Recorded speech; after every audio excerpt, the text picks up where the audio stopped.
The Room Without an Audience. Late Empires, No Exit, and the Cowards of the Infinite Feed. By Elias Winter. January 15th, 2026. Read by an automated voice. Preface. The Room After Sartre. Jean-Paul Sartre gave us one of the most honest images of damnation the 20th century produced. Three people in a Second Empire drawing room, condemned to spend eternity as each other's mirror and torment. No pitchforks, no flames, just the unbearable weight of being seen by those you cannot escape. His line, "Hell is other people," has been misquoted into banality, but the structure was sharp. We are punished not by monsters, but by the way our selves ricochet off other selves, once all excuses and exits are sealed. This essay begins in the same place, a room in hell. But it is not Sartre's room. His characters were private cowards and liars, guilty of ordinary betrayals. This room is for a different species of soul. Performers of late empires, people whose primary medium was not the intimate gaze of a few others, but the roar of crowds and the infinite scroll. They are not mass murderers or tyrants in the classical sense. They are men and women whose lives were spent turning conflict into currency and calling it courage.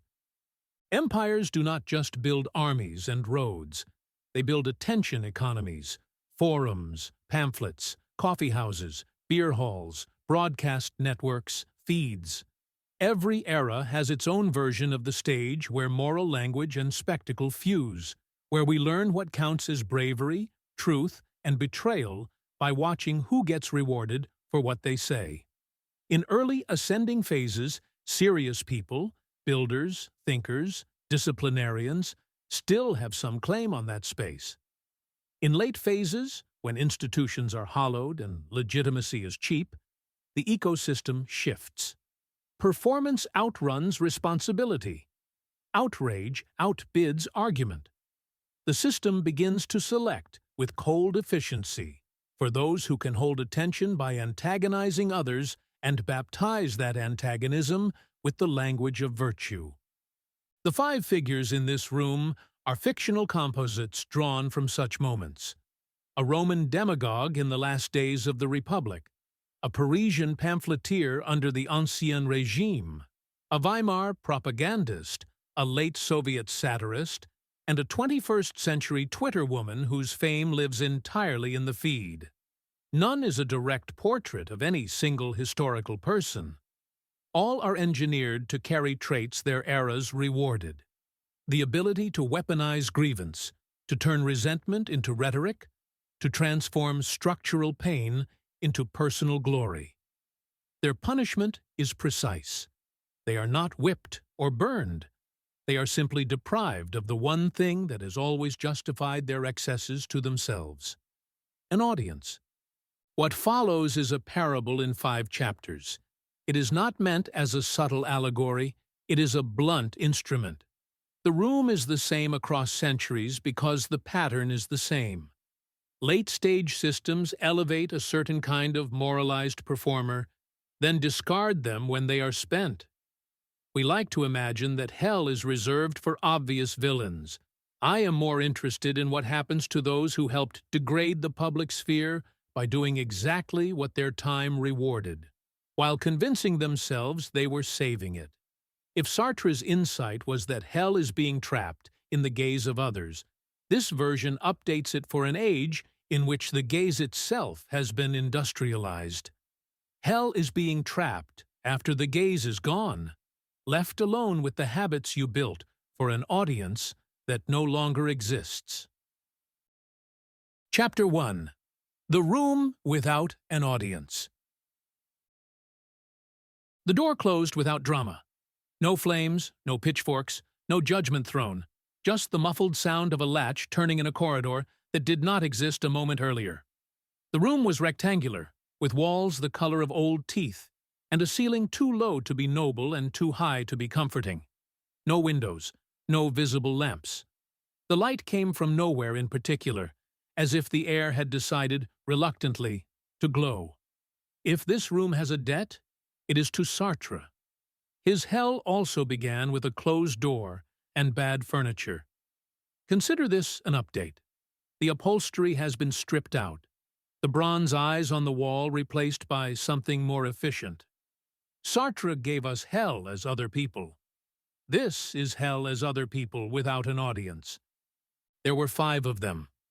They did not arrive so much as flicker into being, like browser tabs unmuted all at once. Publius Varro came first, or thought he did. He stood by the far wall in a stained tunic and the remnants of a senator's toga, its border once a rich purple, now dried blood brown.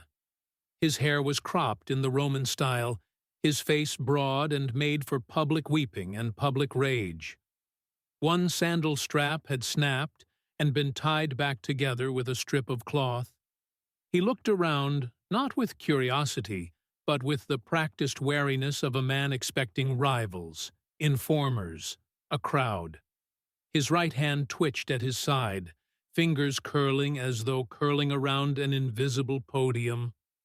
Closer to the center was a man in powder and lace, the perfume of old Paris leaking off him like a dying memory. Émile de Rochefort adjusted his wig with fastidious irritation, as if hell were primarily an affront to his grooming. His coat was a shade of blue that had once meant something at court. The cuffs were frayed, the lace yellowed by ink and sweat. His fingers were finely stained, the way only a man who has spent his life dipping quills into poison acquires. His eyes did a quick inventory. Walls, corners, potential exits, the social hierarchy of the other bodies. His mouth settled into a half-smile that had ruined reputations for sport. Near the door stood Otto Weiss, who could have been any angry son of Weimar. Cheap brown suit, white shirt gone gray at the collar, tie knotted with more force than skill. On his left arm, the cloth was a shade lighter where an armband had lived for years. The bare strip of fabric looked indecent, like a tan line from a marriage ring suddenly removed. His shoulders were squared, as if waiting for a hall, a stage, a mass to answer him back. He listened, as if for distant shouting, and heard only the contained silence of the room. His jaw tightened. Without a crowd, standing still felt obscene. At the opposite wall, leaning against nothing in particular, Sergei Antonov dragged on a cigarette that refused ever to reach the filter. The ash grew but never dropped. His suit had that late Soviet sheen, the texture of things produced by a system that no longer believed its own promises. The knot of his tie was loose, the top button undone, as if he had just escaped a meeting that would never end. His face held the practiced weariness of a man who had smuggled truth in jokes for so long he no longer trusted either. He watched the others with a detached, almost scientific boredom, the way a man in a queue watches those ahead of him shuffle and lie. The last arrival was the only one whose clothes fit the century you know. Leggings, oversized sweatshirt, immaculate sneakers, hair staged but natural, face in full camera-ready arrangement, a screen-optimized kind of beauty. Harsh lines softened just enough to pass for candor. In her right hand, Callie Hart held her phone the way a swordsman holds a blade, like an extension of the body. When she appeared, she did not look at the room. She looked at the phone, thumb flicking up on a screen that did not change, hunting for a notification bar that never loaded. Then she looked up and saw the others. For a moment, the contempt on her face was clean and uncomplicated. 5 freaks at a bus station. Then training reasserted itself. Any gathering was a potential audience. "Okay, what is this?" she said, automatically pitching her voice to the invisible microphone. "Some kind of Weird LARP? Did I get pranked into a live show? No one answered. There was still the expectation, in each of them, that the real conversation was happening elsewhere. Publius was waiting for the roar of a forum just past the wall. Emil expected the rustle of readers in salons beyond the door. Otto kept listening for boots, for chairs dragged back, for the anticipatory cough of a packed hall. Sergei waited for the clink of teacups and the low murmur of kitchens where his jokes were currency. Callie expected the subtle haptic buzz of the feed, waking up to her presence. The fact that none of these sounds arrived did not yet register as metaphysical. It just felt like a delay. They tried to fix it by doing what they always did. Publius Varro cleared his throat with the gravity of a man who believes history begins when he speaks. "Citizens!" he boomed into the empty air, his voice shaped for stone and open sky. "I see before me the agents of decadence, the—" His sentence trailed off as the acoustics betrayed him. The room swallowed his volume. There was no echo, only a dulling of force. It is hard to be a tribune of the people when the walls refuse to play along. Emile watched this with delicate disgust. "Mon Dieu," he murmured, loud enough to be heard. A provincial, without even the decency of marble behind him. He stepped forward a little, pivoting so that the Roman and the others could catch his best profile. "If this is a play, I hope it is not a tragedy. I have always preferred comedies. One can tell the truth more merrily." He waited, instinctively, for laughter. The sharp intake of breath that means a remark has landed, the ripple of approval that confirms the cut is clean. Nothing. Only Otto's scowl deepening. Otto pushed off the wall with a movement that carried the memory of marching behind it. "Enough!" he snapped. "Where are the organizers? Who put us here? This is chaos. I was told—" He stopped. He hadn't been told anything. He had been in a room with smoke and slogans, and then he had been here. His mind filled in a story about arrest or abduction or political theater, but the plain fact sat in front of him. There was no corridor, no guards, no supervising authority. Only these other— what were they? Rivals? Relics? He took a breath and did the only thing his nervous system understood. He began to shout, "You think this will break me?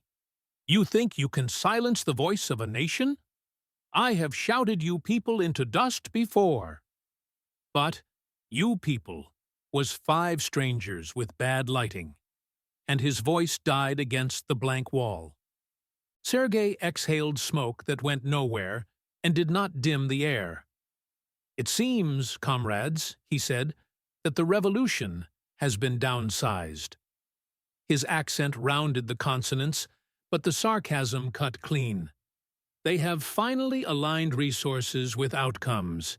He gestured vaguely with the hand holding the eternal cigarette, encompassing toga, wig, suit, phone. "We are the entertainment budget." Callie pulled her focus inward to what mattered. Thumb, screen, no signal bars, no battery icon, no time. The glass was not blank. It showed a frozen home screen that did not respond to her touch, as if it were a painting of a phone. Not a phone. Panic crawled up her chest, then embarrassment at the panic. "Okay," she said, louder, performing composure. "Seriously, is this being filmed?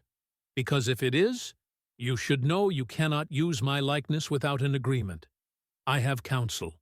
Also, this lighting is, atrocious." She lifted the dead phone and angled it out of habit, seeking the lens. Even without power, the glass caught her reflection. The little smirk. The eyes tuned to the distant imaginary viewer, that particular look that says, "I know I'm pissing you off, and I'm enjoying it." It bounced back at her in the silence. No one laughed. No one booed. That was the first hint, small but real, that this was not a prank. For all their differences, they felt the same wrongness, the missing pressure of the crowd.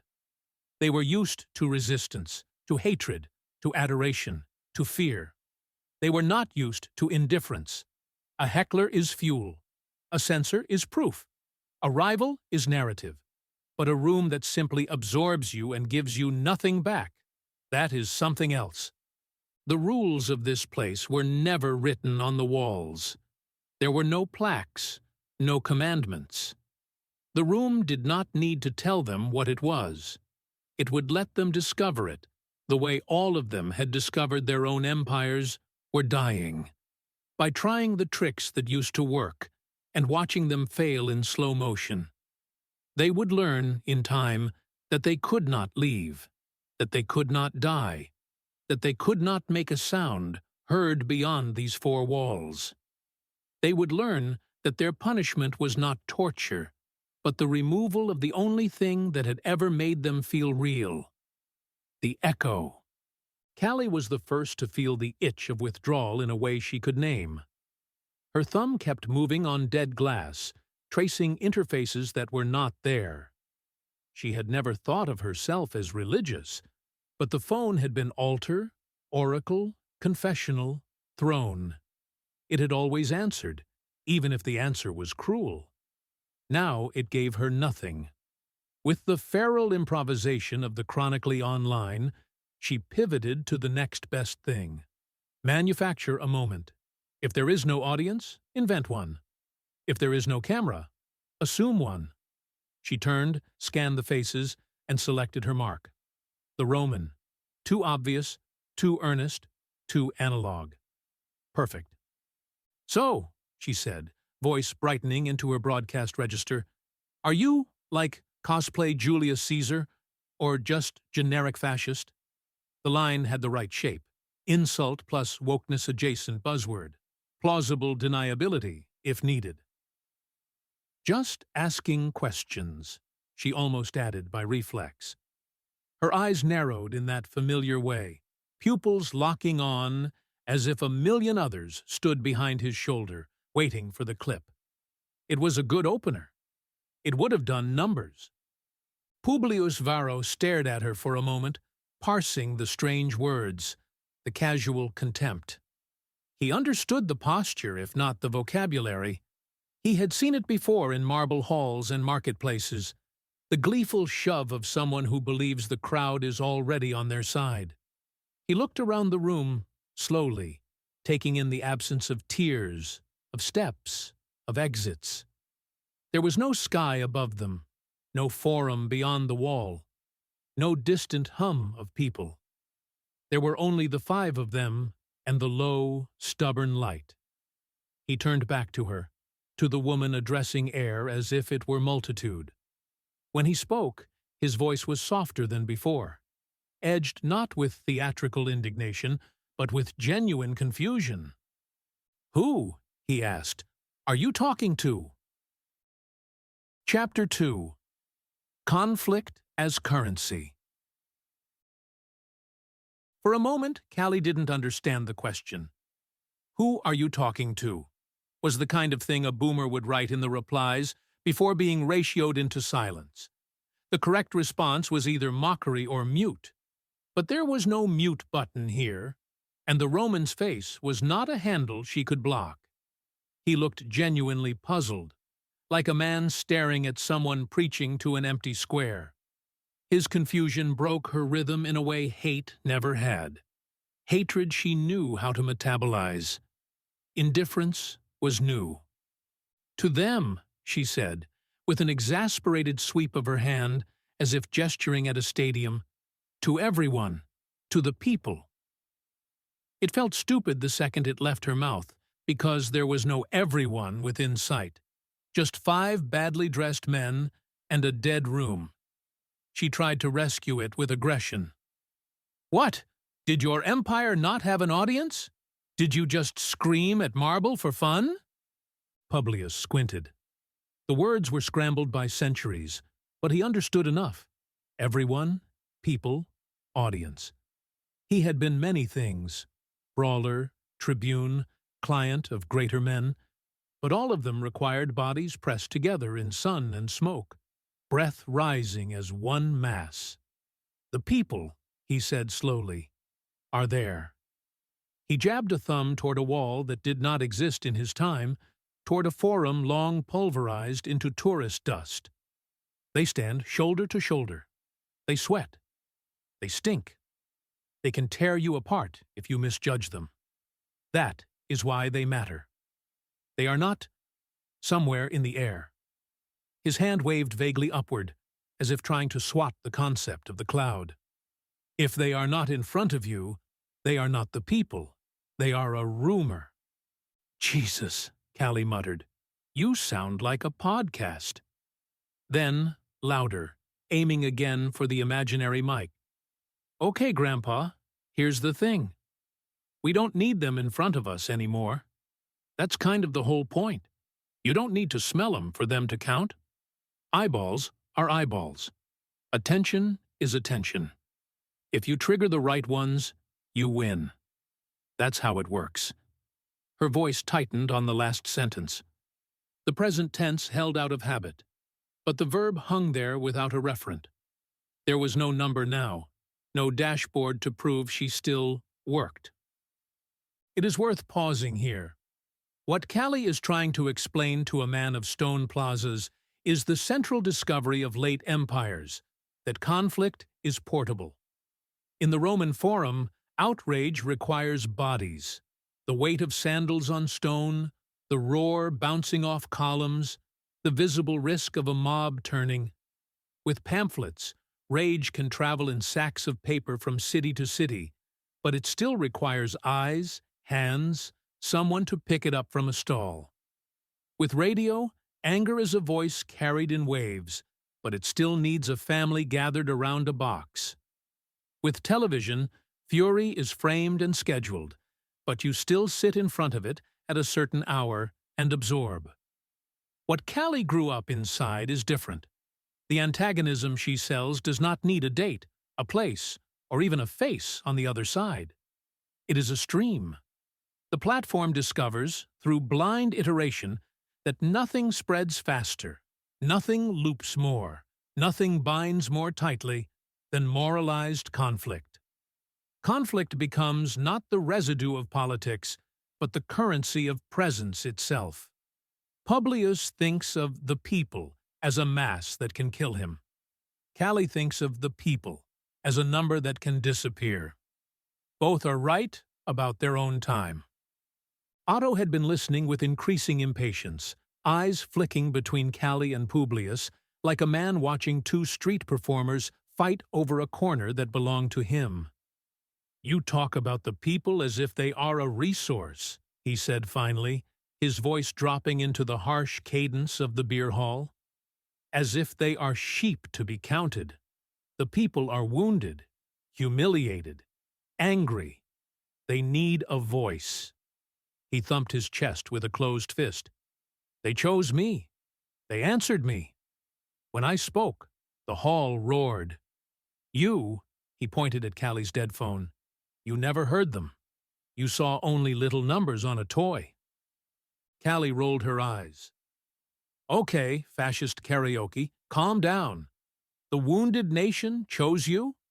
Or did you just yell loudest in front of the cheapest microphones? Hall, feed, whatever. Same thing. You hit their pain points and you get that rush back. You're not special. You're just analog. Her contempt was too smooth, too practiced to be entirely thought through. She wasn't arguing a thesis.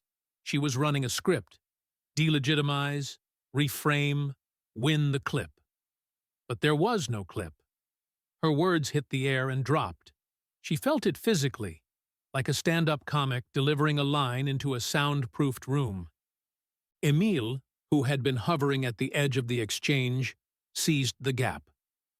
Monsieur, madame, he said, slipping between them with a half-bow that had once played well on Rue Saint-Honoré. You argue over whose mob loved them best, as if love were the correct word. Let us be honest. You did not seek love. You sought appetite. His eyes gleamed. Hatred has always been more nourishing. The rabble in my time bought my pamphlets because they wanted to see a duchess stripped naked in print.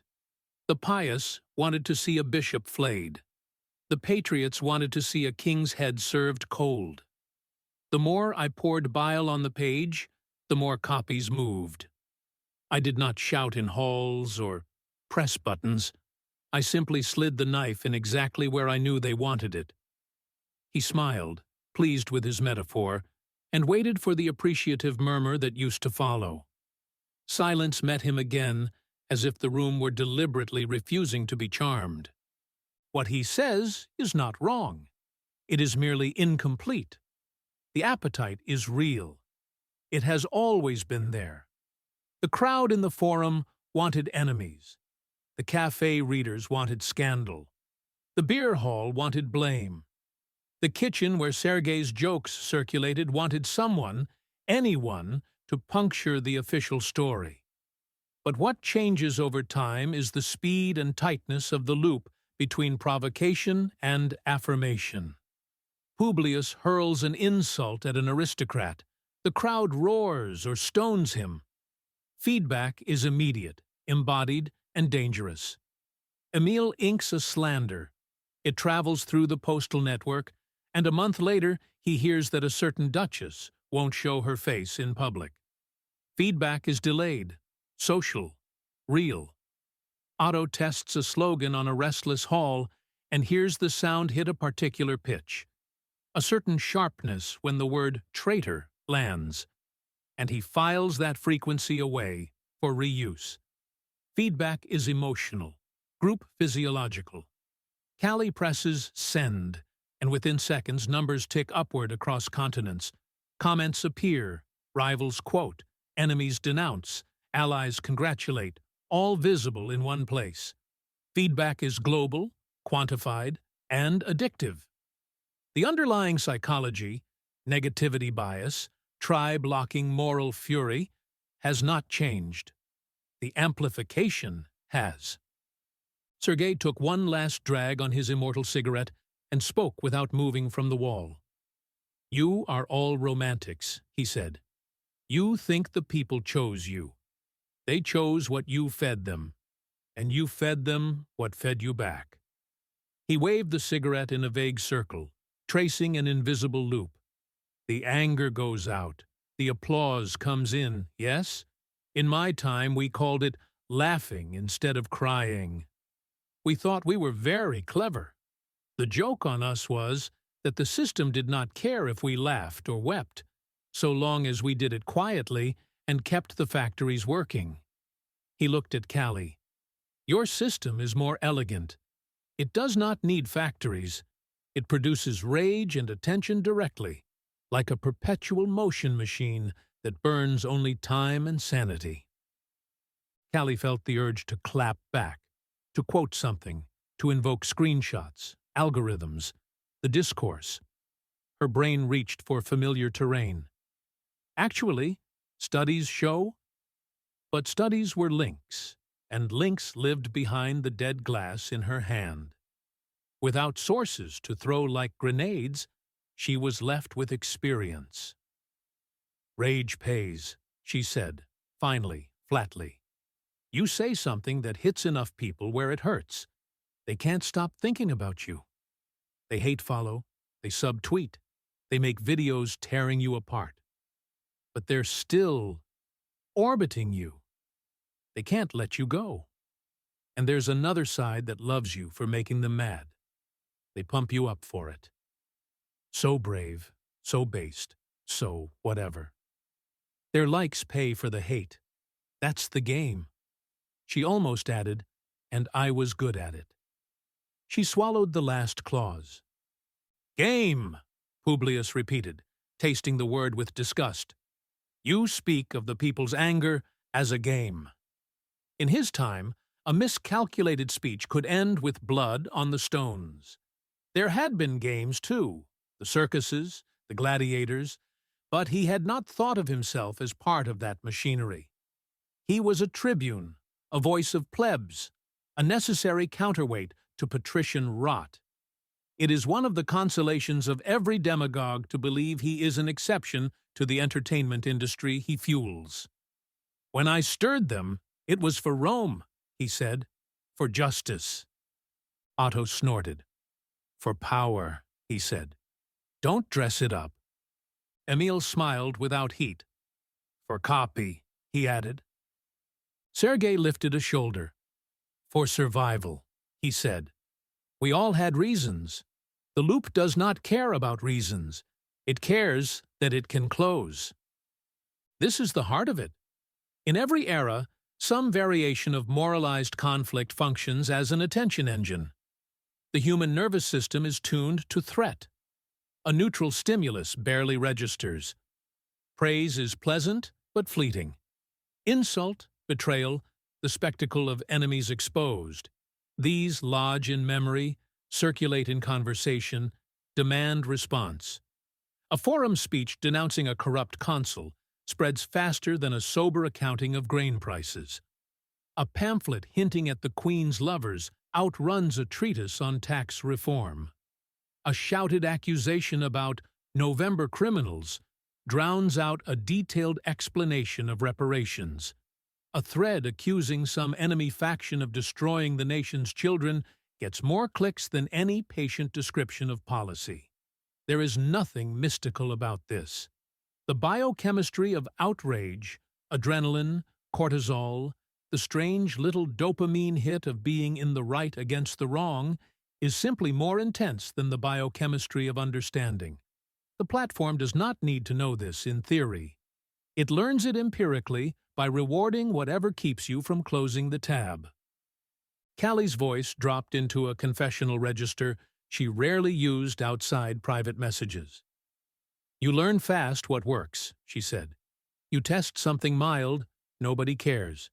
You push a little harder, say something that makes even your own side flinch. Suddenly you're getting quote-tweeted into the stratosphere.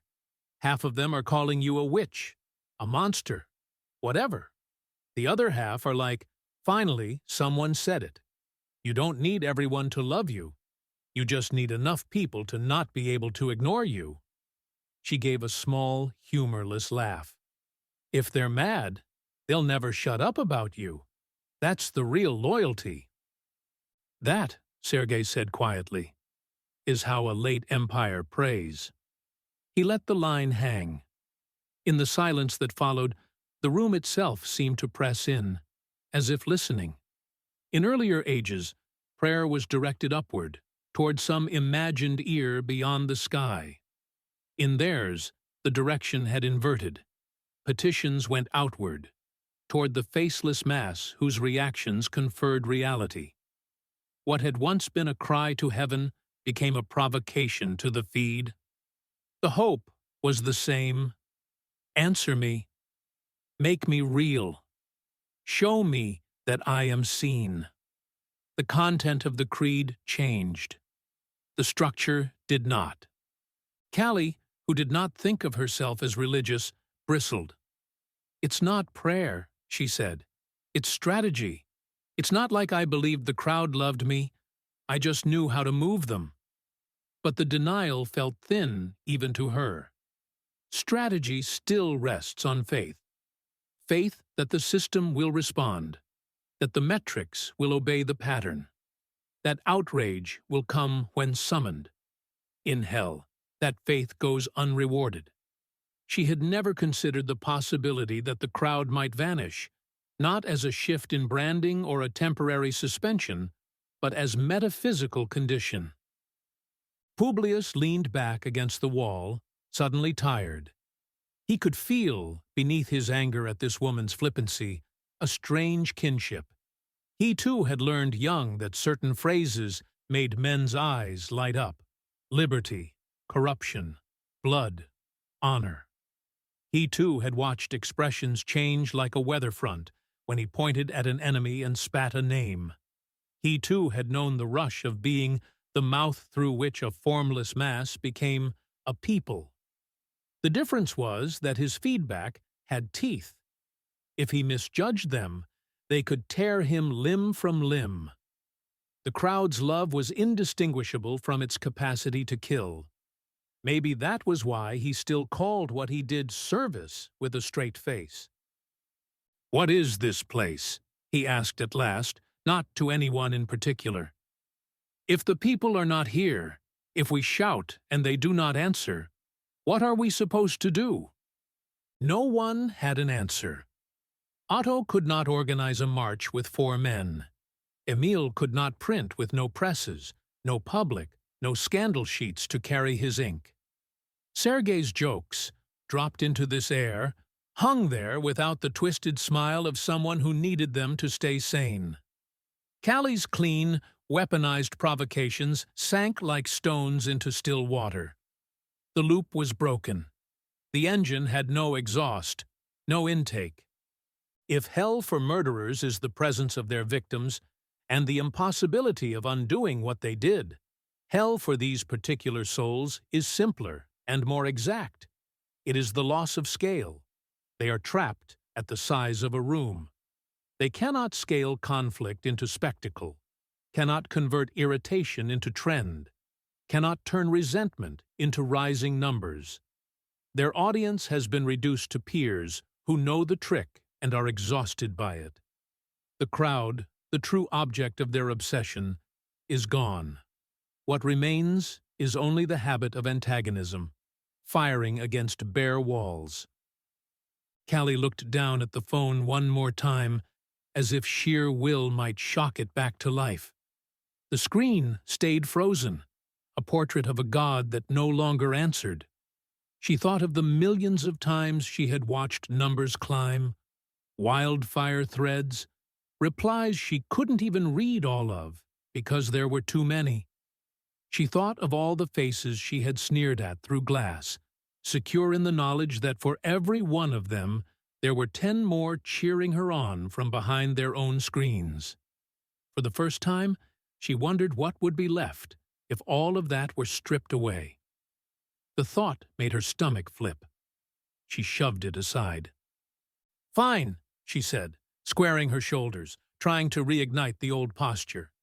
"If this is the room, then you guys are the crowd now. So listen up. I'm still not wrong." It was the reflexive move. Restate dominance, assert correctness, keep the show running. It was also, in this room, powerless. Publius watched her with the dull recognition of a man seeing his own young self in someone else's mistake. Emil smirked, but without much conviction. Otto looked away. Sergei simply exhaled. Later, when they had been here long enough to understand that nothing they said would travel beyond the walls, they would begin to realize what was being taken from them and why. For now, they only felt a thin, unfamiliar hunger, the absence of the roar that had always followed their blows.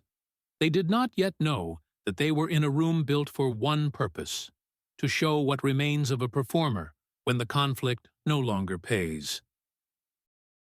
Chapter 3. Cowardice in Costume.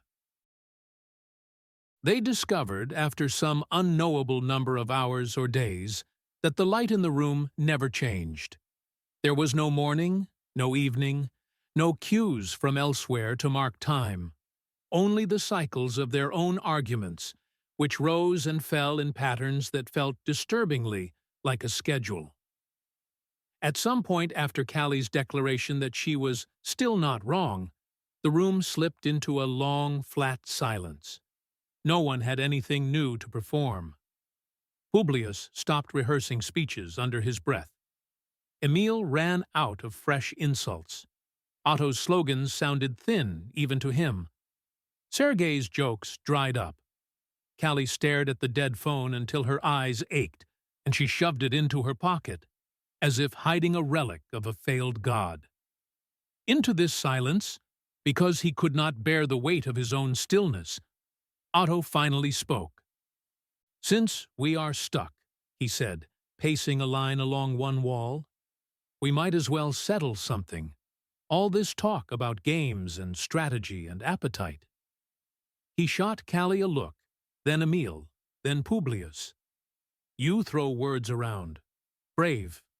Speaking for the people. Saying what others were afraid to say. Who among us actually risked anything? Whose words could get them killed, imprisoned, ruined? If nothing was truly at stake, then this? He gestured at the room, at their outfits, their postures, was all just noise. There was an edge of desperation under the challenge. He needed his danger to have been real, or everything he had done collapsed into theater. Emil drew himself up at once. "My dear Otto," he said, savoring the formality, "if we are to measure courage by danger, I will not be found wanting." He tilted his wig back with a flick that might once have drawn appreciative smiles. "In my time, a libelous pamphlet could deliver you to the Bastille. I had censors to evade, informers to misdirect, printers to bribe. I signed nothing. My enemies included bishops, financiers, the friends of the king. A wrong phrase in the wrong hands and—" He mimed a blade at his neck, elegant fingers drawing a line across powdered skin. "I walked a tightrope above a pit of very sharp instruments." He paused, letting the image ripen. "And I did not fall." Sergei snorted softly. "You did not fall because your rope was attached to the ceiling of your class," he said. "They hang pamphleteers when they are poor or unlucky. You were neither until the end. But yes, you faced metal. Congratulations." He did not sound impressed, but there was no jealousy in it, only a kind of tired accounting. He tapped ash onto the floor that never accumulated ash. "In my world, the rope was invisible. You never knew who held it. A joke with the wrong double meaning, told to the wrong cousin of the wrong colonel. And you found yourself in a basement, discussing literature with men who preferred confessions to comedy. So we hid our courage in ambiguity. We said what we could, swallowed the rest, and pretended to ourselves that irony was resistance." Publius had listened with growing irritation. "You talk of ropes and jokes," he said, "as if words were accidents. I went before the people with my name and my body. When I denounced a consul, he knew exactly who I was. His clients knew. His hired thugs knew. The men whose grain bills I blocked knew. We threw stones. We bled. There were no basements where things happened in secret. If I misjudged the mood, I would be carried out of the forum on a shield, or not at all. Do you know what it is to feel a crowd turning against you? To see hands that one day applauded curled around knives the next?" He laughed once, without humor. "You did not have courage. You had hide and seek." "You had an audience," Otto shot back. "Courage is easy when the roar is behind you. I spoke when the state was weak, and the enemies were many. There were raids, broken bones. The other side had iron bars, pistols. We did not know, at the beginning, that we would win. We shouted anyway. We organized in hall after hall, with men who might not see morning. You think that is hide and seek? The police knew exactly who I was. So did the rival gangs. I walked into fists every week." His voice slipped into its old preaching rhythm, the self-mythologizing tempo of the radical who has rehearsed his own legend. "Say what you like now. Without men like me, no one would have heard the nation scream." They all looked, whether they wanted to or not, at Callie. There was an unspoken consensus that her case would be different. Her enemies had never worn uniform boots. Her punishments had not been exile, prison, or death.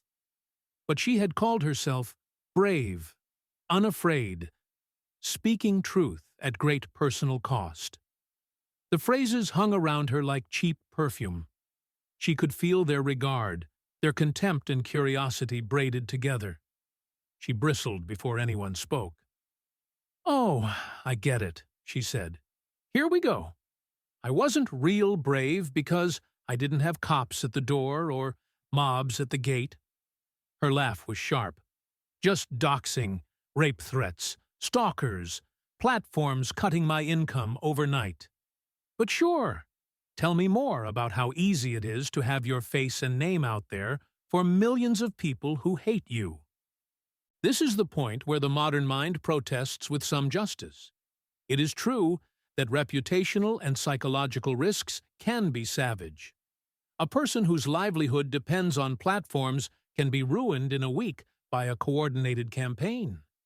A woman who becomes a lightning rod for online hatred can end up with her address posted, her family harassed, her mentions filled with explicit fantasies of her torture and death. The body does not easily distinguish between the cortisol spike of a knock at the door and the cortisol spike of thousands of hostile messages. The amygdala was not designed with an "it's-only digital" filter, but there is still a difference between the risk of actual disappearance and the risk of losing status in a never-ending argument. The question is not whether the latter can hurt. It is whether it justifies the same heroic language as standing in front of men with truncheons and guns. The room, whose justice was impersonal, solved the argument in its own way. Without warning, the dull light thinned and sharpened. The walls seemed to retreat, not physically, but in the way sound behaves when space changes. Each of them felt a slight vertigo, as if the floor had tilted, then found that their eyes were no longer in the room at all. They were in their bravest moment, or what they had told themselves was bravest, watching from above as if looking down a theater balcony at their own play. Publius saw himself on the rostra, the curved stone platform in the forum, toga thrown back, arm raised. The crowd below him was a pressed, noisy animal, all rough tunics and sweat and curses. He was shouting that the grain had been stolen, that the consul had lied, that the debts of the poor were a noose pulled by the fat hands of the Senate. He named names. He pointed at mansions on the Palatine. From his balcony vantage point, he could see details he had never registered before. The flinch of an ally when a particular family was mentioned, the way the men on the edge of the crowd shifted uneasily toward the alleys, hands on knife hilts. He saw, for the first time, the young man in the fifth row whose brother would die in a riot that same night. Award-winning rhetoric, he had once called that speech in his mind. Now, from the ceiling, it looked less like courage and more like a man in a dangerous game, playing pieces he could not control. Emile saw his own pale fingers sliding a freshly printed pamphlet into a stack at the back of a crowded cafe. The title was obscene, the subtitle clever, the contents designed to dissolve a minister's respectability in a single afternoon. He watched himself hand a coin to the bookseller, exchange a glance. In the corner sat two men in wigs he had always taken for harmless gossip mongers. From above, he saw the signet ring one of them wore and understood, too late, what office it represented. He had told himself for years that this was his most daring act, that in that moment he had risked prison for the sake of the nation's enlightenment. But the eye from the balcony saw something else. A man carefully playing the margins of power, relying on his connections and his wit to keep him out of real danger, never quite crossing the line he knew would break his world. Otto's bravest moment was a night when the hall was packed to the rafters, 100 men squeezed onto benches, the air thick with smoke and desperation. He watched himself take the makeshift podium, a crate, after a comrade had finished a clumsy speech about unemployment. He launched into his own routine, the rhythm of "we," the pounding denunciations of traitors and parasites, the story of betrayal and rebirth. There were police informers in the crowd, rival party men ready to start a brawl if he misstepped. He had really been hit, more than once, for what he said. From the balcony, he saw his own face lit by the men's eyes. saw the way their fear turned into something harder, saw one particular man in the back who had come only to listen and would leave believing that violence was inevitable and necessary. He had called that courage. Now he saw how much of it was intoxication. The real risk, he realized with a sick lurch, had been borne by those listening, not by the man on the crate. Sergei's scene was smaller and quieter. A smoky kitchen in a Moscow apartment. 5 friends hunched over tea and vodka. He watched himself deliver a joke about the general secretary, never using the name, of course, only the title, with a twist that turned it from honorific into punchline. The laughter had been sharp and conspiratorial. Someone had shushed them, glancing toward the door. He had told that story later as evidence of his bravery. "I mocked them to their faces," he would say, meaning, I allowed the truth to exist in terror's air. From the ceiling, he saw something more ambiguous, the care with which he chose words that could be walked back, the way everyone present weighed the risk and decided collectively that this much was safe enough. It was not nothing, but it was not martyrdom. Callie found herself watching a darkened bedroom from the ceiling. Her own body lay propped up on pillows, blue light on her face, phone in hand. The tweet on the screen was already composed, a neat little grenade that combined a moral accusation, a cheap shot at a rival, and a sentiment she knew her followers would call brutally honest, and her enemies would call violent. The draft had sat in her notes for days. Posting it meant moving into a new tier, more visibility, more hate, more love, more everything. She watched herself hesitate, thumb hovering, then press tweet. Her heart had raced. She had closed her eyes and waited for the notifications to explode. She had told herself later that she had been brave that night, that she had finally said what needed to be said, despite the consequences. From the ceiling, it looked like a woman touching glass in a dark room. The only potential immediate consequence was the next vibration. No door could be kicked in within seconds. No hand could strike her across the face from the other side of the screen. The danger was real, but diffused, filtered, slotted into the machinery of the next few weeks. It was courage at the speed of serotonin. The visions snapped off, and the room returned. Their bodies were in the same positions. No time had actually passed, or all the time had. In this place, the distinction was academic. No one spoke for a while. It is difficult to resume boasting immediately after seeing your own legend from a neutral angle. The room had not mocked them. It had not punished them. It had simply refused to edit. That was enough. If Aristotle had been dropped into this room, he would have recognized some of what he saw and recoiled from much of the rest. For him, courage was a mean between cowardice and rashness, fear rightly felt, rightly controlled, for the sake of a noble end. To stand firm in battle when any reasonable animal would flee, to endure pain in order to protect the city, these were paradigmatic.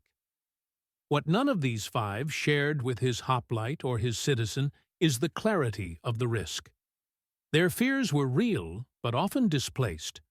Fear of humiliation, of obscurity, of being forgotten, of living in a reality entirely scripted by others.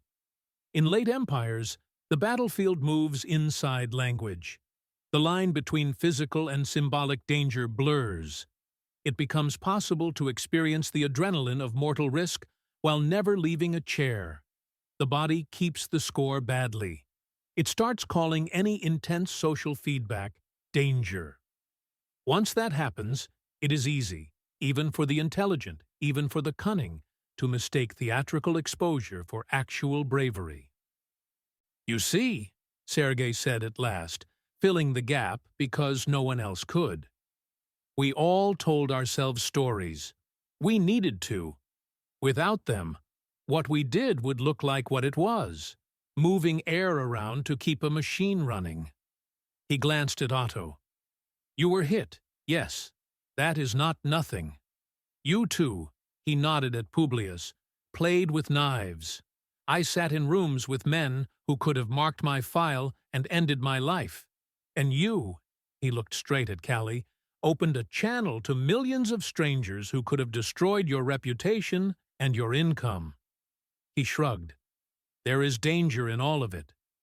But do you feel how hard we are working to call it courage? Callie bristled again, but the usual counter-arguments felt stale in her mouth. She had always described her risks, in contrast to the imagined comfort of her enemies. They were cowards, hiding behind institutions, legacy media, tenure, whatever. She had told herself she was exposed, vulnerable, sacrificing safety to say what they would not. Watching herself in that bedroom from the ceiling, she had to admit that no one had been able to hit her that night except through a screen. The terror had been real because her nervous system treated the feed as a physical space, but the actual danger had been refracted through dozens of buffers. Terms of service, moderators, distance, the fact that anyone truly violent would have to step out of the digital world into the analog to reach her. That step is the one her courage narratives never mentioned. The evolutionary machinery underneath all this was not built for abstraction. In a small band of hunter-gatherers, speech and body are fused. If you insult the wrong person at the wrong time, you may be struck or exiled.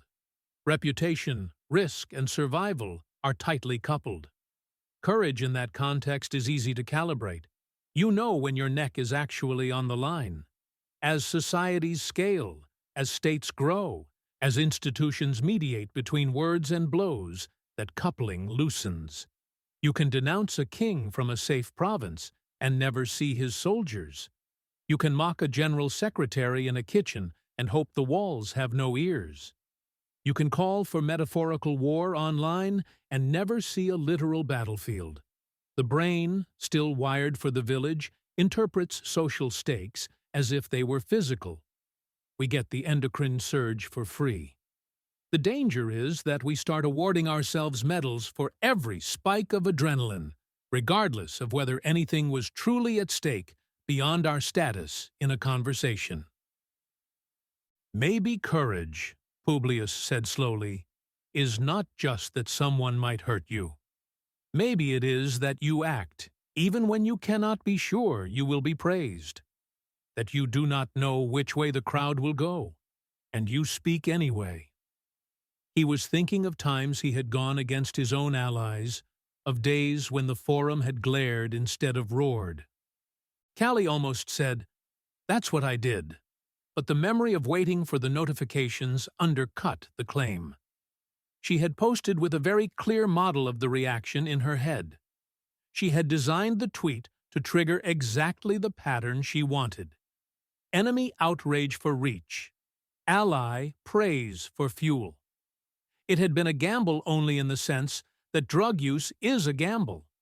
You assume the hit will come, but you also know it might come with a hangover. She had never truly contemplated the possibility that nothing would happen. Hell, she was discovering, was not the worst version of the reaction. It was the absence of reaction altogether. Sergei flicked the unending ash. Courage, he said, might be simply this: doing the dangerous thing when you have the option to stay quiet. When you could have gone home, shut up, preserved yourself, and you didn't. He smiled without warmth. None of us did that very often. We liked our slots.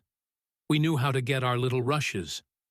We dipped our toes into danger and called it swimming. He glanced at Callie's pocket, where the phone lay heavy and useless. Real courage now would be logging off and living with the silence. No numbers. No proof you exist. Try that and see how your hands shake. No one volunteered.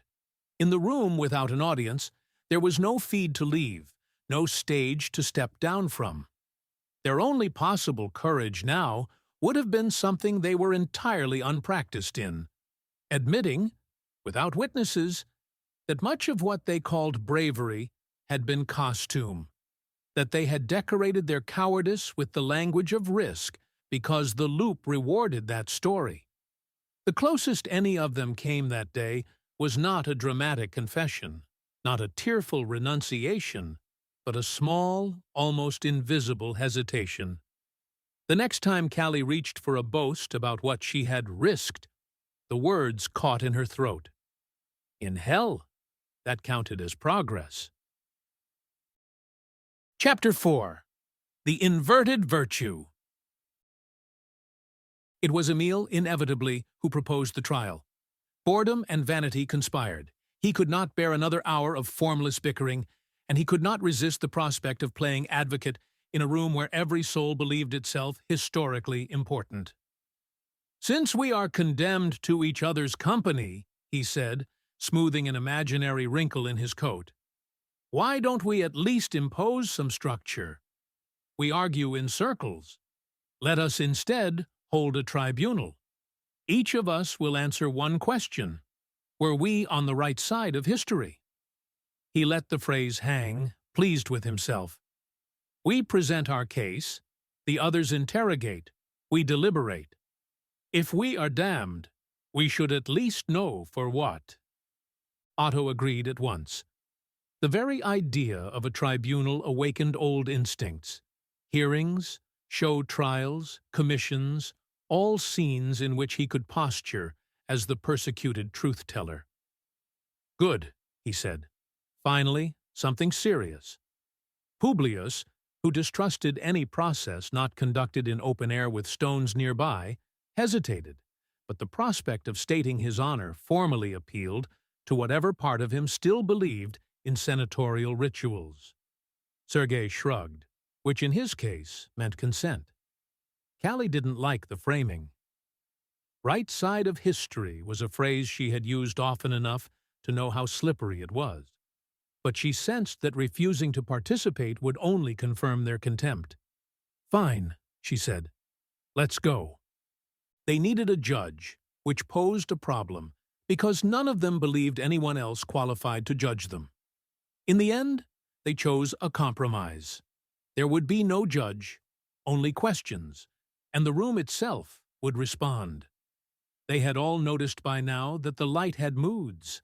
When they lied to themselves too hard, there was a faint dimming, a slight flattening of sound, as if the air were tired. When they stumbled close to something unvarnished, the edges of things sharpened for a moment. It was not moral approval. It was clarity. The room did not reward goodness.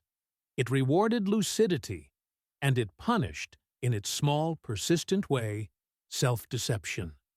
That would be their only arbiter. Sartre's hell had no mirrors. This one was made of nothing else. Emile insisted on going first, naturally. He positioned himself as if behind a lectern, even though there was none. "I," he began, "was the enemy of hypocrisy in an age built on it. The court drowned the nation in debt and flattery. The church sold indulgences and bedded children. The nobles preened while peasants ate grass. I used the only weapon available to me, language, to bring them down. My pamphlets mocked the pious who were not pious, exposed the devout who were not devout, stripped the powerful of the clothes they did not deserve. If heads rolled, it was because they had been held too high for too long. I did not kill. I unmasked. I served the people's hunger for justice, even if they consumed it in the form of scandal." As he spoke, the room's light wavered. The first sentences came out crisp, each word etched. Hypocrisy, debt, indulgences, these were real things, concrete injustices. But as he slid into the comforting cadence of his own righteousness, only weapon, bring them down, served the people. the illumination dulled, not dramatically, just enough that the others noticed. His face blurred at the edges, like a portrait too heavily retouched. He did not see it. He was inside his performance. They did. Sergei asked the first question. "How many pamphlets did you write about the poor that did not mention the rich?" he said. "I mean not as backdrop, not as props in the drama of the court, but as subjects, as people with lives you actually cared to describe." Emile blinked, thrown off his script. "That was not my métier," he said. "Others wrote sentimental novels. I wrote knives. One cannot do everything." The light dimmed a fraction further. "And when the heads rolled," Otto pressed, leaning in, "when the nation awoke, as you like to say, and the scaffold took over the city, did you stop? Did you say, 'Enough, this is not what I meant'?" Emile smiled a brittle smile. "By then the machine was larger than any one pamphlet," he said. "We were all swept along. Besides, many of those heads deserved to fall." The room, bored by the dodge, flattened him almost to silhouette. Only when he added, almost under his breath, "I was afraid to become one of them," did the light pick up again around his mouth. Fear was real. It did not excuse him, but it anchored his speech in something other than vanity. Next came Otto, who did not need prompting. "I was not playing at politics in salons," he said. "My country was broken, defeated, humiliated, carved up. Men who went to the front came home to beg. Children went hungry, while those in Berlin drank champagne. Weimar democracy was a joke, a puppet show run by those who had betrayed us. I spoke the truth of what people felt, but were not allowed to say. I named the parasites, the traitors, the ones who profited from our loss. I gave men their dignity back. If some used my words for violence, that was war. War was already there. I did not invent it. I simply told the truth loudly enough that no one could pretend otherwise." The room tolerated most of this. The facts of trauma, of hunger and humiliation, were solid things. When he spoke of men begging, of children thin as sticks, the air sharpened. Even Publius and Emile fell quiet, recognizing the universal. But when Otto hit parasites and truth in the same breath, when he framed his targets as inevitable objects of necessary violence, the light dulled again. The story was too convenient. In his mouth, the truth always aligned perfectly with who it was safe to hate in retrospect. Sergei asked, "When you say dignity, what did you mean? That they felt proud? Or that they regained work, bread, a future?" Otto hesitated. "Pride is the first step," he said finally. "Without pride, there is no action." The room dimmed. Pride was part of it. But what he had offered them was not dignity in Aristotle's sense. Honor rooted in having done something worth respect. It was a feeling of righteousness, unmoored from responsibility. This is where Nietzsche would have nodded from his grave. The German philosopher saw, earlier than most, how easily morality bends into a tool of resentment. The powerless redescribe their powerlessness as virtue, and their enemies' strength as wickedness. In Otto's rhetoric, the men in the hall were not complicated subjects, capable of both cruelty and kindness. They were the people, wounded and pure. Those he targeted were not individuals with histories. They were parasites, abstract and interchangeable. By framing his enemies as vermin, he made any act against them feel like hygiene. That is the trick of resentment. It weaponizes moral language to justify revenge while calling it justice. The room did not care whether he had read Nietzsche. It recognized the move by its taste. When it was Sergei's turn, he tried to refuse. "I was just a clown," he said. You should put the big sinners on trial. I wrote jokes. They drank blood. But there was no way to sidestep. Evasion dimmed the light faster than self-serving rhetoric. Fine, he sighed. I told myself I was preserving sanity. The official language was madness. You could not believe the newspaper, the speeches, the slogans. So we made a second language under the table, in kitchens and smoking rooms. We used jokes to say, "We all know this is a lie." It felt like resistance. In a way it was. A man who laughs at power is less afraid, if only for a moment. The light brightened a little. That was true. And not nothing. But, he added, and here his eyes dropped, we also used jokes to live with things we should not have lived with. We laughed about the camps, not approving, not delighting, but we made them manageable in our minds. We turned horror into dark humor so we could sleep, and the machine rolled on. The room held him in a harsh clarity. No dimming now. Shame, honestly named, pulls everything into focus. He glanced at Callie. You have your own version of that, he said. The memes, the irony, you make everything a joke. How else could you stare into the collapse every day and keep scrolling? She stiffened. It's not the same, she said. We were calling out the collapse. We weren't smoothing it over. We were blasting it out to everyone. Her turn came next, and she seemed to sense that repeating her usual speech about calling out wouldn't quite hold. Still, when she started, muscle memory took over. I pushed back on lies, she said. The media, the elites, the institutions, they were gaslighting everyone, telling them the sky wasn't falling when we could all see the cracks. I said what decent people were thinking but were afraid to say. I took the hits. I got banned, demonetized, smeared. But I kept going because someone had to. They called it hate. It was truth. They called it harassment. It was accountability. They called it bigotry. It was defending our way of life. The room went almost gray. The others saw it. She half felt it as a heaviness on her skin. Her words had no texture here.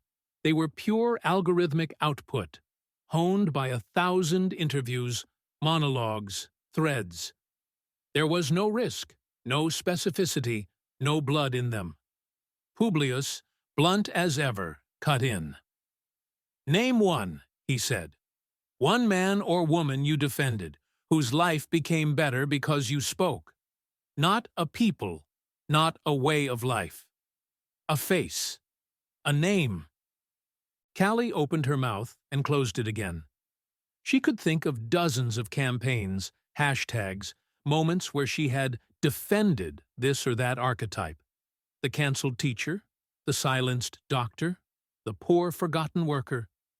But the more she chased them, the more they smeared into content. Each case had been a story arc, a pile of links, an opportunity to rack up engagement. She had rarely followed up to see whether the person she defended had wanted her defense, whether her attention had helped them or merely turned their life into another episode in her feed. There was a girl, she said finally, grasping at a memory. College student. Posted a video of campus police. I boosted it. It blew up. She got a lawyer. The light brightened slightly, then dimmed again as she rushed to add, See? That's what I did. I helped people. She was trying to force the story back into heroic shape. The room refused. Nietzsche again. In the world Callie inhabited, moral language had been cheapened into a stance. Brave, toxic, problematic, literally violence. On the right side of history. These phrases functioned as identity markers, not descriptions of costly action. To be good was to hold the right opinions in public, perform the correct contempt for designated enemies, and be seen doing it. Virtue became visible anger toward the correct targets. Vice became nuance, reluctance, silence. The old moral philosophies, Greek virtue ethics, Christian emphasis on inner transformation, even Kantian duty, assumed that goodness involved becoming a certain kind of person, not just appearing as one. Late empires do not have patience for slow formation. They reward visible signals: the tweet, the clapback, the denunciation. Callie was not unique. She was simply efficient at the available game. It was Publius's turn, and he found, to his surprise, that he no longer wanted to give the speech he had prepared in his head about defending the plebs and saving the republic. Something in the room's responses had frightened him. He had watched it flatten Emil's bravado, dim Otto's pride, brighten around Sergei's reluctant self-indictment. He did not yet know what to call that intelligence, but he sensed that it could not be fooled by marble phrases. "I thought I was righteous," he said, more slowly than usual. The Senate was corrupt. Everyone knew it. They enriched themselves, twisted the laws, treated those who fed the army as a nuisance to be managed. When I spoke, men cheered because I said aloud what they grumbled at home. I called that justice. He paused. "And?" Sergei prompted. "And," Publius said, "I also liked the sound, the cheers, the way enemies flinched when I named them. I liked the power of walking into a market and seeing men straighten as if I carried their hope. I told myself I was the voice of the people. I was also the man who figured out which names, when shouted, would make a crowd boil. When the boil spilled over and someone died, I said it was tragic, but necessary. They struck first, I would say. Rome must be cleansed." He swallowed. The truth is, I did not care enough who that someone was. The light, which had dimmed at Rome must be cleansed, flared just enough to cut lines into his face. In the new clarity, he looked older, and for the first time, genuinely ashamed. This, finally, was what the room had been waiting for them to see. That none of them were monsters in the fairy tale sense, born uniquely twisted. They were, each in their own setting, talented at a certain kind of moral performance that their systems rewarded and their crowds craved.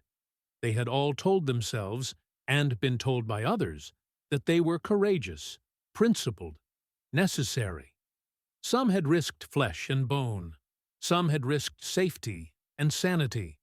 All had used the language of virtue to lubricate the machinery that fed them back their own importance. In an intact culture, there are elders, teachers, institutions that push back against this drift, that insist that real virtue involves cost without applause, restraint without spectacle, loyalty to truth over loyalty to faction. In late-stage systems, those counterweights weaken. The show takes over. Moral talk becomes currency in an economy of attention, and those best at spending it rise. As the tribunal wound down, no verdicts were declared. There was no booming voice from above, no scales, no flames intensifying for the guilty. Only the persistent, quiet calibration of the light, brightening in rare moments when someone spoke against their own myth, dimming whenever they slid back into slogan. It was not forgiveness, it was measurement. They were learning, slowly, how little of their self-description survived in that light. Callie sat down hard against the wall, the phone in her pocket a dead weight. In her world, morality had always been public. Followers, enemies, proof. Saying the right thing to the right audience at the right time had felt like the core of being a good person. Now she was trapped in a place where no one outside this ugly, cramped room would ever hear her again. Her moral language, brave, honest, speaking out, bounced back at her without purchase. What good was being on the right side of history when history no longer had ears? That, of course, was the point. Hell for them was not fire, not even the presence of those they had harmed. It was the stripping away of the only metric they really trusted: reaction. Virtue, if it existed here at all, would have to be something done with no audience, no proof, no guaranteed narrative.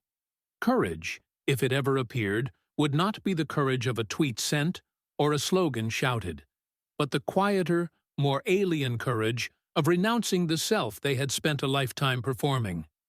The room did not tell them this. It simply waited, its light poised between dimness and clarity, to see whether any of them would discover it on their own. Chapter 5. Selected by the Fire. They did not sleep, because the room did not offer sleep as an option. They could close their eyes, slump, drift into something like a daze, but there was no drift down into forgetfulness, no loss of self. Their thoughts simply grew slower and more repetitive, until some minor discomfort, an itch, a shift in the light, pulled them back. It was less like resting than like idling. Time, if it existed, was a loop, not a line. After the tribunal, they spent a long while in that half-state, too tired to argue, too awake to escape. In the absence of the crowd, of tasks, of events, there was nothing for their instincts to hook onto except each other and the room itself. That, as it turned out, was enough. It was Sergei who named what none of them had yet said aloud. He was sitting cross-legged on the floor, back against a wall, cigarette between two fingers, gazing at the ember with the concentration of a monk.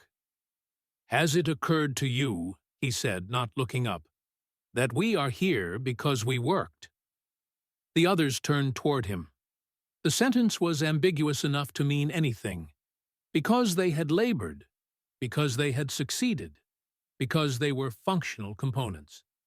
He let the ambiguity hang for a moment before clarifying. Not in the sense of, we did our jobs, though we did.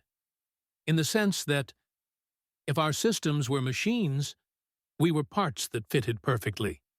We moved in the grooves we were carved for. We made things go. Publius frowned. "I opposed the machine," he said. "I fought the rot. I did not fit it." The word offended him. It sounded like calling a gladiator a gear. Sergei finally lifted his eyes. "Of course you opposed it," he said. "So did I. So did he." He nodded at Otto. "So did all of us, in our own stories. I spoke against the Senate, the court, the traitors, the party, the elites. We were all very proud of being sand in the gears. But look at the outcomes. Rome did not cease expanding because you shouted. The monarchy did not crumble merely because he mocked a bishop's mistress. The republic did not fall because he shouted in a hall, or at least not alone. My empire did not either live or die based on whether my jokes were told. Your feed," he nodded at Callie, "did not stop spinning because you said it was corrupt. In every case, the machine found us useful. It used our noise. It routed power through our performances. It made us into part of how it moved." The phrase selection pressure was not one any of them would have used in life, but that is what he was describing. Systems, empires, economies, platforms do not need to think in order to choose. They simply reward what sustains them and starve what does not. Over time, the traits that mesh with the incentives survive. Others get ground down or spat out. Publius had been elevated not because he represented some timeless ideal of republican virtue, but because he discovered, perhaps unconsciously, how to channel popular anger in a way that kept the republic's conflicts inside its own institutions, instead of exploding into a different order. Emil's pamphlets had sold because they turned structural injustice into consumable scandal. a release valve that made people feel they were striking back without yet striking at the foundations. Otto had prospered because his rhetoric fused personal humiliation with a story that pointed downward and outward, away from those who were actually consolidating power. Sergei's jokes allowed people to endure a state they might otherwise have resisted more dangerously. Callie's provocations kept millions scrolling, arguing, feeding data into a commercial political machine that metabolized outrage into profit. None of them invented their empires. They perfected a role within them. Callie, who disliked any framing that made her sound like a cog, pushed back automatically. "If we were such perfect parts," she said, "why are we in hell? If the system loved us, shouldn't we be upstairs somewhere with the winners?" The word upstairs betrayed something about her inherited metaphysics. Heaven was above. Better people sat higher. Sergei smiled thinly. "First, there is no upstairs," he said, glancing at the bare ceiling. "Second, machines do not love their parts. They simply run them until they burn out." He tapped ash that never fell. "You burned out. We all did. And so we are here." Otto bristled. "I did not burn out," he said. "I would have kept speaking until the end." His end, of course, had arrived early. A purge, an internal feud, a bullet or a rope, depending on whose faction had won. Men like him are rarely allowed to retire quietly. "Exactly," Sergei said. "They killed you when you were no longer needed. The system had absorbed your energy, your slogans, your ability to move crowds.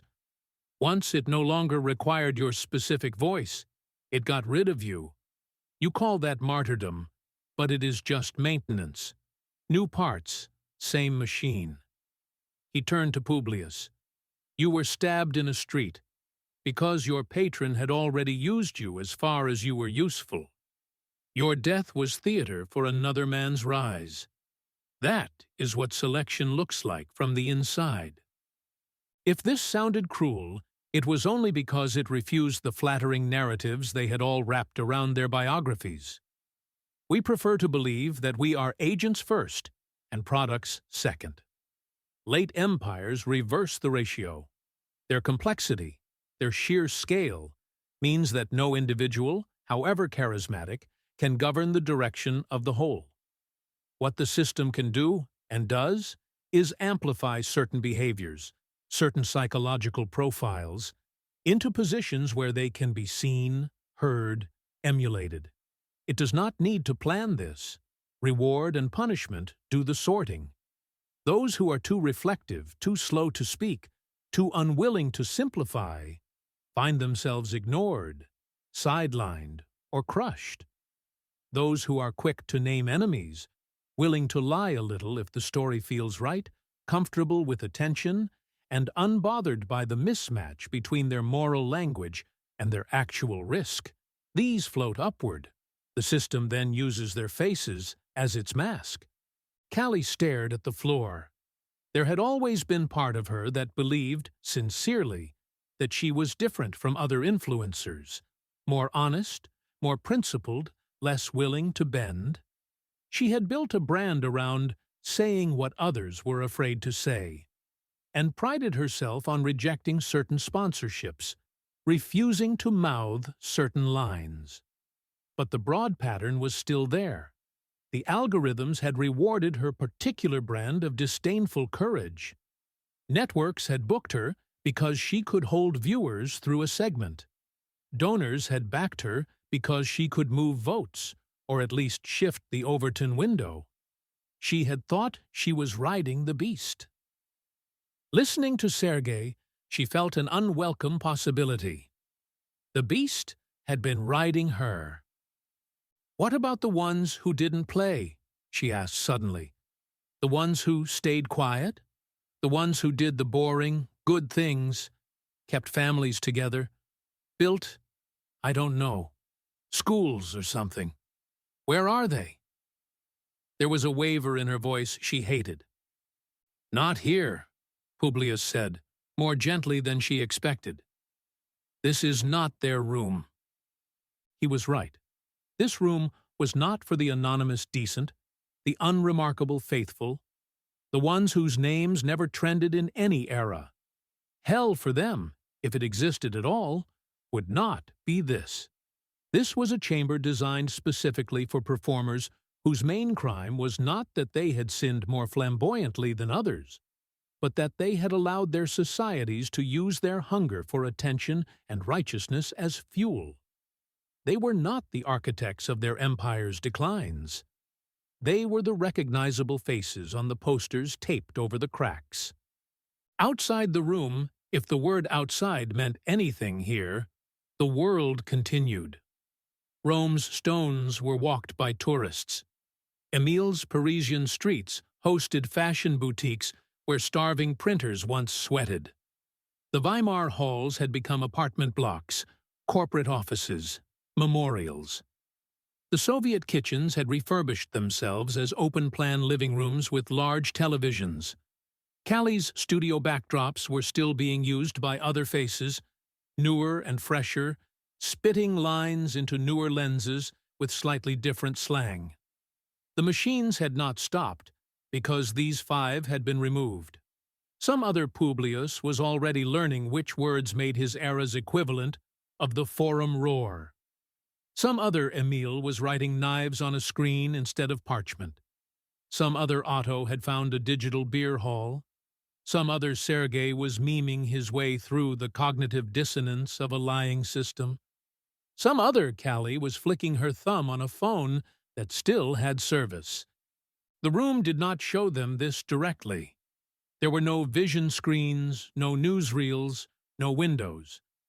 But they could sense, with the animal intuition that had once guided them through crowds, that the loop was still operating beyond their reach. The absence of the crowd here implied its presence elsewhere. You do not create a special hell for a pattern that has stopped. You create it for a pattern that must be interrupted, somewhere, even if only in a few souls. "Then what is this for?" Otto demanded.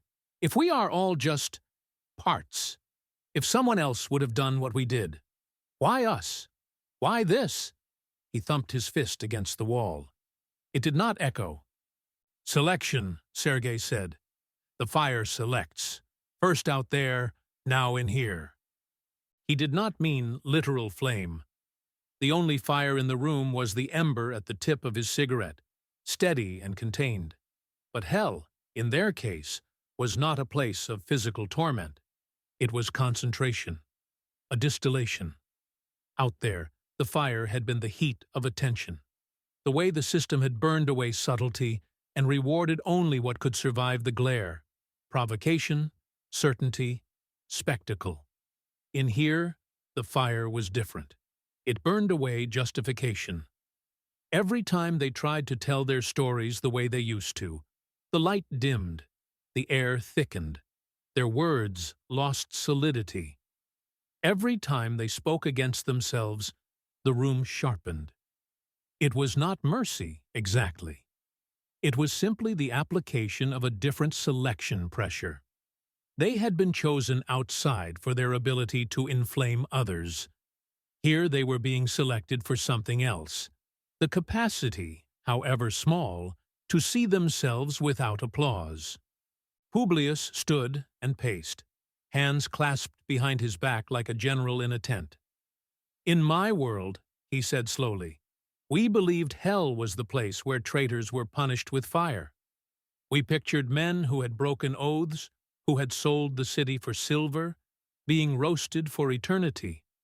I never imagined a place for us."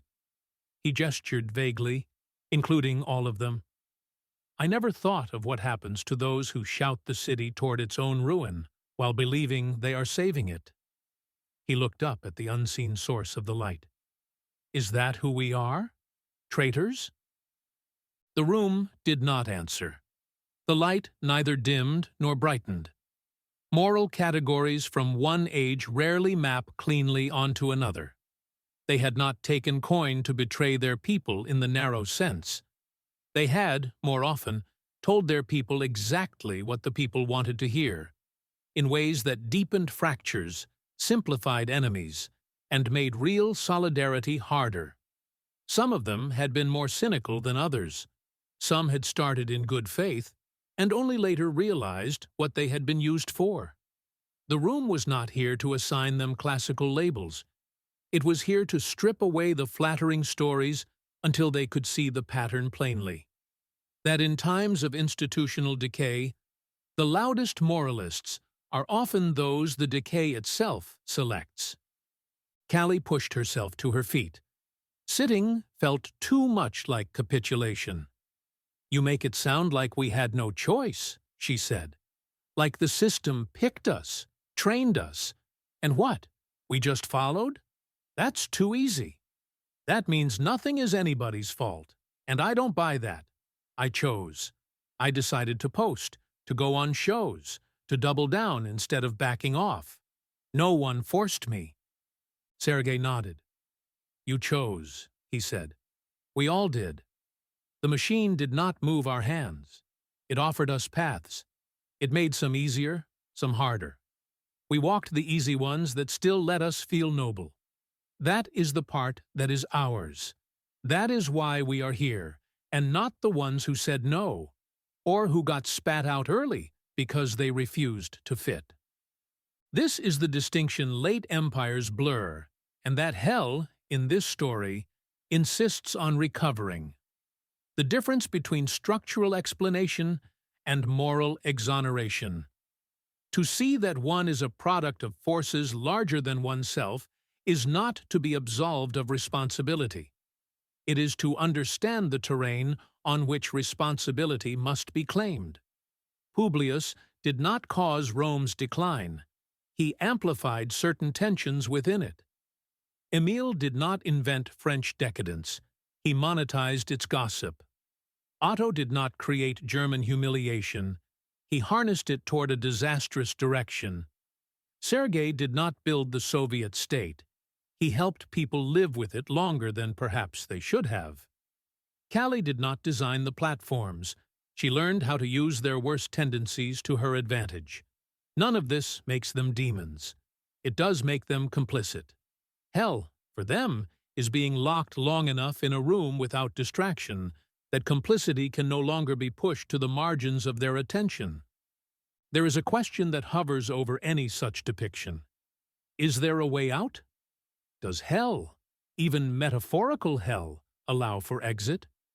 Sartre's original room offered none. Hell is other people was meant to be a final diagnosis. You are trapped forever in the gaze of those whose judgments you cannot escape, unable to escape yourself. This room is cruel in its own way, but its cruelty is strangely open-ended. The door does not open. The light does not tell them what to do. There is no obvious ladder of redemption. But there is a variable, the clarity of the light. They have seen, over what may be days or years, that how they speak changes how the room receives them. When they cling to their own legend, it suffocates them. When they cut into it, however slightly, they can breathe. That is not salvation in the religious sense. It is simply the introduction of a new selection pressure toward truth. Publius sat back down, this time without dramatics. "If the fire selects," he said, "what is it selecting for now?" Sergei shrugged. "Maybe nothing," he said.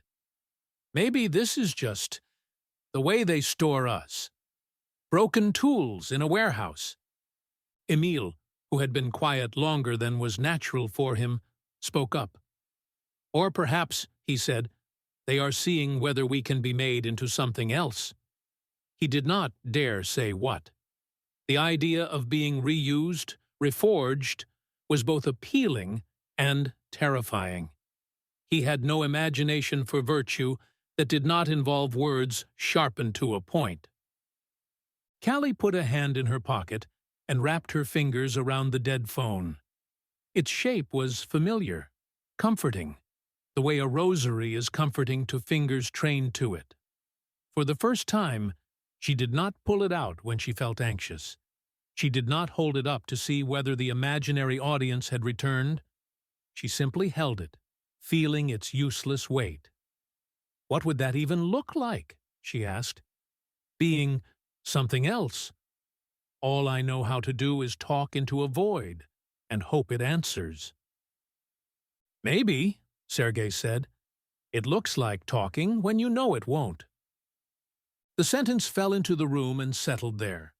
It was the inverse of everything they had built their lives on. For each of them, speaking had always been an act aimed at response. The crowd's roar, the cafe's buzz, the hall's chant, the kitchen's laughter, the timeline's flood. Their moral language had been shaped in that crucible. Right and wrong were inseparable from visible reaction.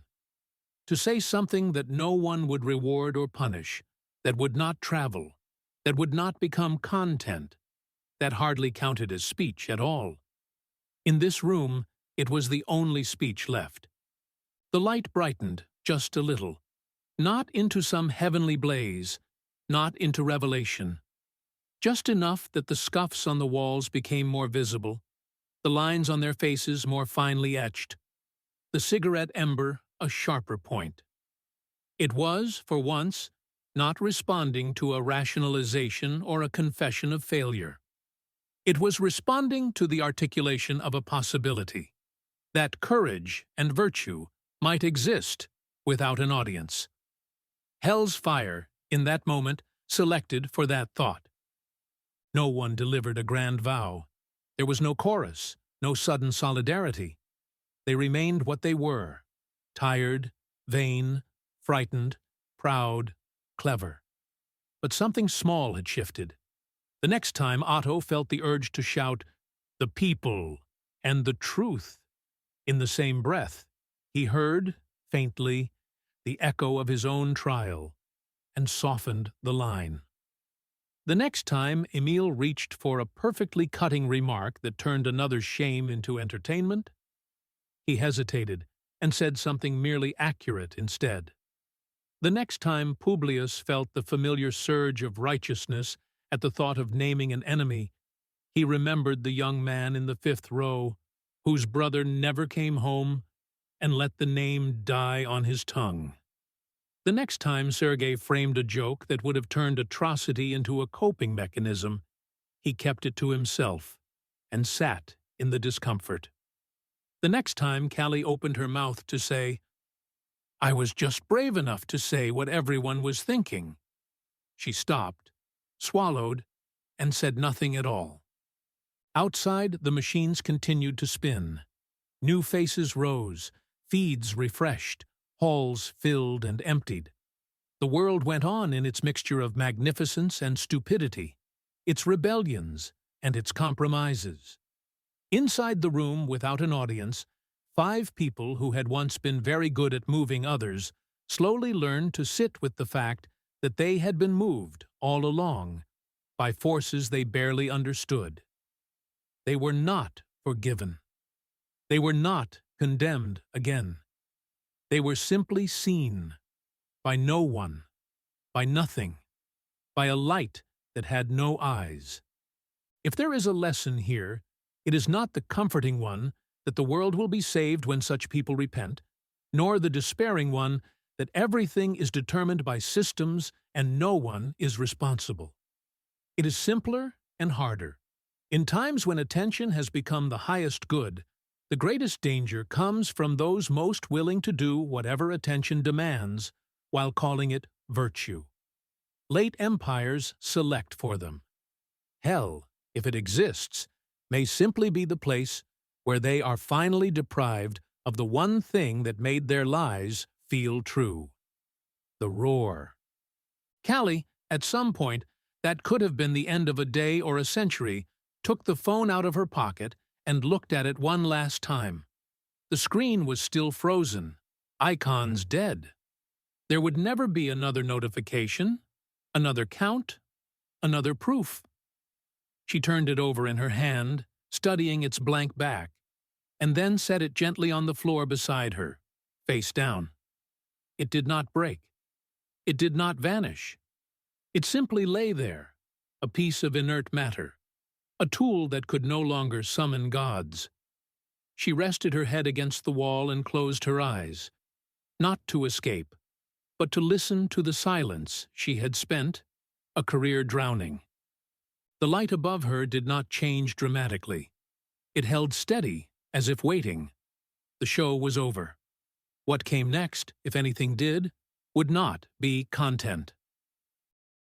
Coda, after the roar.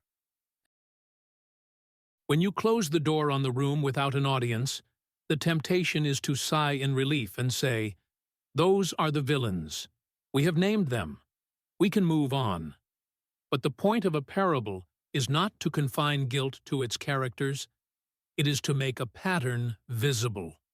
The Roman, the pamphleteer, the hall ranter, the Soviet ironist, the Twitter provocateur, they are not aberrations in their worlds. They are, in a precise sense, model citizens of late-stage attention economies. They simply lacked the luck or skill to stay on top until the end. They show you where the system tugs, what profiles it favors, what it pays for. Every time a society lets attention outrun authority and performance outrun responsibility, it begins, quietly and ruthlessly, to breed more of them. If you want to know whether you are living in such a phase, you don't look first at GDP or military strength. You look at who can command the public gaze and on what terms. When bravery can be claimed from a bed with a phone, when truth-telling is indistinguishable from profitable cruelty, when moral vocabulary is spent mainly on marking friends and enemies rather than binding anyone to sacrifice, you are not in a neutral moment. You are in a culture that has allowed its amplification machinery to float free of its formation machinery. That is what this hell room dramatizes. Not the freakish corruption of a few loudmouths, but the entirely predictable result of a system that has learned to monetize human resentment more efficiently than it can cultivate human character. The room offers no heroic exit. No angel appears with a key. That, too, is deliberate. Late empires do not usually get saved by a single virtuous outburst. They erode, fragment, harden, stumble into something else. But down in the small human scale where history is actually lived, there are decisions that matter. In the story, the only thing that changes the quality of the light is not grand repentance, but tiny refusals. The boast left unsaid, the joke not made, the enemy's name not shouted for easy applause. Those gestures do not go viral. They do not trend. They do not even, in the room, open the door. They simply mark a different axis of selection, one in which truth has some claim on a person that is not entirely mediated by reaction. In the world outside, you are not locked in with 4 other archetypes and a dead phone. You still have exits. You still have the option to log off without narrating it, to withhold a take, to speak to someone whose response will never be measured in numbers.